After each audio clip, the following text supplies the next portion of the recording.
7ാം ക്ലാസ്സിൽ പഠിക്കുമ്പോഴാണ് എൻ്റെ കിച്ചണിലേക്കുള്ള എൻട്രി.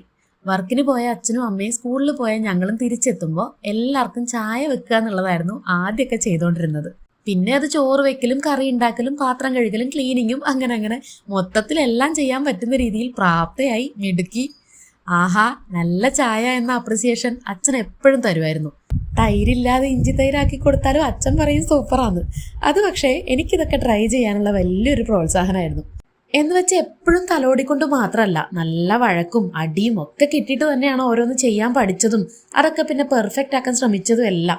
ഞങ്ങളുടെ വീട്ടിൽ പിന്നെ ജെൻഡർ ഈക്വാലിറ്റിയുടെ പ്രശ്നമില്ല. അച്ഛൻ എല്ലാ കാര്യത്തിലും അമ്മേനെ ഹെൽപ്പ് ചെയ്യും. അങ്ങനെ ഹെൽപ്പ് ചെയ്യുന്നത് മോശമാണെന്ന് ചിന്തിക്കുകയും അത് കമന്റ് ആയിട്ടൊക്കെ നേരിട്ട് കേൾക്കുകയും ചെയ്തിട്ടുണ്ട്. എന്താ കഥ!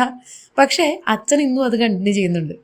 ഇതൊന്നും വളരെ പണ്ടത്തെ കാര്യങ്ങളല്ല, കൂടിപ്പോയ ഒരു 20 വർഷം മുൻപ്.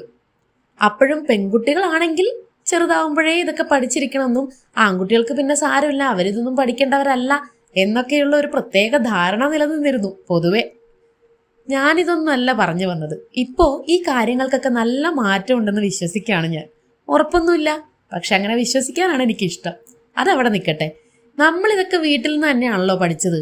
വീട്ടിൽ നിന്നും നാട്ടിൽ നിന്നും സ്കൂളിൽ നിന്നും കണ്ടും കേട്ടും പഠിച്ചതൊക്കെ പയറ്റി നോക്കി തോറ്റും വീണുപോയും പിന്നെ എണീറ്റുമൊക്കെ എല്ലാം അങ്ങ് പഠിക്കും അല്ലേ? ഇങ്ങനെ അമ്മയുടെ കൂടെ അടുക്കളയിൽ ഇരുന്ന് ചൂടോടെ ദോശ പ്ലേറ്റിൽ വാങ്ങി കഴിച്ചതിന്റെ സ്വാദൊക്കെ മറക്കാൻ പറ്റുമോ?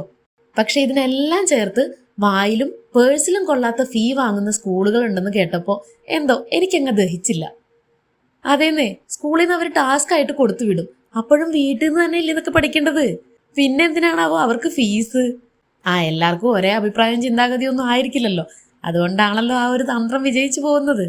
എന്തൊക്കെ ആയാലും എൻ്റെ കൂടെ ജീവിക്കാൻ ഫീസ് ഒന്നുമില്ലാതെ എൻ്റെ മോനെയും എൻ്റെ ഹസ്ബൻഡിനെയും ഞാൻ ഇതിലൊക്കെ അഗ്രഗണ്യന്മാരാക്കുന്നുണ്ട്.